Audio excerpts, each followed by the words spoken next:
अंजलि सलूजा और आप देख रहे हैं मृदुभाषी की खास पेशकश नेशनल बुलेटिन, जिसमें हम आपको बताएंगे हमारे देश समाज से जुड़ी आज की वह तमाम बड़ी खबरें जो आपको जानना जरूरी है। तो चलिए शुरू करते हैं आज की बड़ी खबरों का रिवीजन। गृह मंत्री अमित शाह ने बुधवार को 2 केंद्रीय मंत्रियों के साथ प्रेस कॉन्फ्रेंस कर बताया कि प्रधानमंत्री नरेंद्र मोदी 28 मई को दोपहर 12 बजे नए संसद भवन का उद्घाटन करेंगे।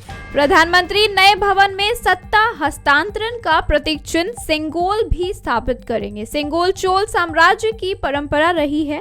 जब भी कोई राजा बनता था उसे यह राजदंड दिया जाता था। सिंगोल का अर्थ होता है संपदा से संपन्न।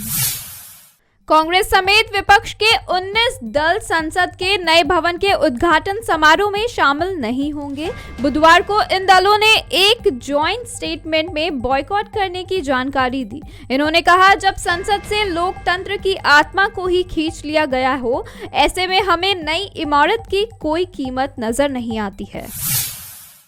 दिल्ली के राउज एवेन्यू कोर्ट में बुधवार को राहुल गांधी के नए पासपोर्ट से जुड़ी याचिका पर सुनवाई हुई। राहुल ने मंगलवार को याचिका दायर कर कोर्ट से नए पासपोर्ट के लिए नॉन ऑब्जेक्शन सर्टिफिकेट देने की मांग की थी। बुधवार को सुनवाई के दौरान भाजपा नेता सुब्रमण्यम स्वामी ने उनकी मांग का विरोध किया। स्वामी ने कोर्ट में कहा कि अगर राहुल को विदेश जाने की इजाजत दी गई तो नेशनल हेराल्ड केस की जांच प्रभावित हो सकती है।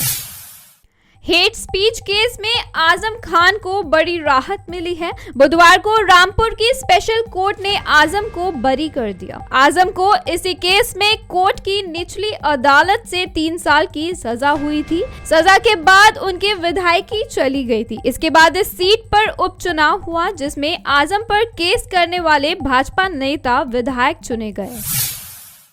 दिल्ली में अफसरों के ट्रांसफर पोस्टिंग मुद्दे पर सुप्रीम कोर्ट के फैसले के बाद केंद्र सरकार अध्यादेश लेकर आई है। मुख्यमंत्री अरविंद केजरीवाल इस अध्यादेश के विरोध में विपक्षी दलों के समर्थन के लिए नेताओं से मिल रहे हैं। आज उन्होंने मुंबई में उद्धव ठाकरे से मुलाकात की। उनके साथ पंजाब के मुख्यमंत्री भगवंत मान, आप के राज्यसभा सांसद संजय सिंह और राघव चड्ढा और दिल्ली की मंत्री आतिशी भी थी। इस मौके पर उद्धव ने कहा कि हम संविधान को बचाने साथ आए हैं।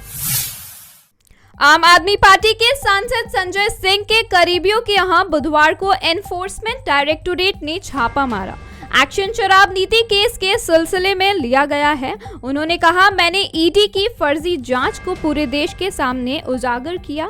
इसे लेकर ईडी ने गलती मानी। जब मेरे पास कुछ नहीं मिला तो आज मेरे सहयोगियों अजीत त्यागी और सर्वेश मिश्रा के घर ईडी ने छापा मारा है। सर्वेश के पिता कैंसर से पीड़ित हैं। ये जुर्म की इंतहा है। चाहे जितना जुर्म करो, लड़ाई जारी रहेगी। अहमदाबाद एयरपोर्ट पर इंडिगो का एक प्लेन लैंडिंग के दौरान रनवे को छूकर वापस हवा में उड़ गया। अचानक हुए टेक ऑफ से प्लेन में बैठे यात्री घबरा गए। प्लेन में मौजूद डॉक्टर नील ठक्कर ने कहा कि इससे 100 से ज्यादा यात्रियों की जिंदगी खतरे में आ गई थी। मीडिया रिपोर्ट्स के मुताबिक पहली लैंडिंग के समय फ्लाइट की पोजीशन सही नहीं थी, इसलिए एयरपोर्ट के एयर ट्रैफिक कंट्रोलर ने पायलट से प्लेन को तुरंत टेक ऑफ करने और वापस दोबारा से सही तरीके से लैंडिंग करने को कहा। इस दौरान किसी भी यात्री को चोट नहीं आई। आरबीआई यानी भारतीय रिजर्व बैंक के गवर्नर शक्तिकांत दास ने बुधवार को कहा कि 2000 के नोटों को वापस लेने का फैसला अनौपचारिक सर्वे के बाद लिया गया था। सर्वे से पता चला कि इन नोटों का आमतौर पर इस्तेमाल नहीं किया जा रहा है। शक्तिकांत दास ने कहा कि इसके लिए हमने पर्याप्त समय दिया है।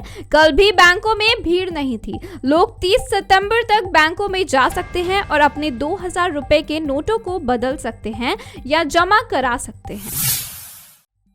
अमृतसर में गैंगस्टर जनरल सिंह की गोलियां मारकर हत्या कर दी गई। गांव सठियाला में स्विफ्ट कार में सवार होकर आए गोपी घनश्यामपुरिया गैंग के 4 नकाबपोश बदमाशों ने जनरल को करीब 24 गोलियां मारी। बदमाशों ने उसे घर के पास ही दुकान के बाहर घेर कर गोलियां चलाई। बाद में वह वहां से फरार हो गए।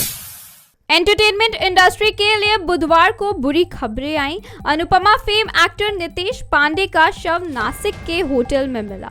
उन्हें कार्डियक अरेस्ट आया था। यह जानकारी राइटर सिद्धार्थ ने दी। रिपोर्ट के मुताबिक नितेश बुधवार रात नासिक के पास इगतपुरी आए थे। वो ड्यू ड्रॉप होटल में ठहरे थे, जहां उनकी बॉडी मिली। करीबियों ने बताया कि नितेश अक्सर कहानी लिखने के लिए यहां आते थे।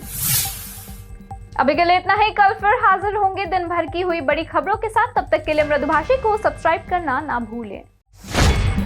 कल देखिए मृदुभाषी प्रदेश की खबरों का पंच MP Top 5 फेसबुक और YouTube पर सुबह 8:30 बजे।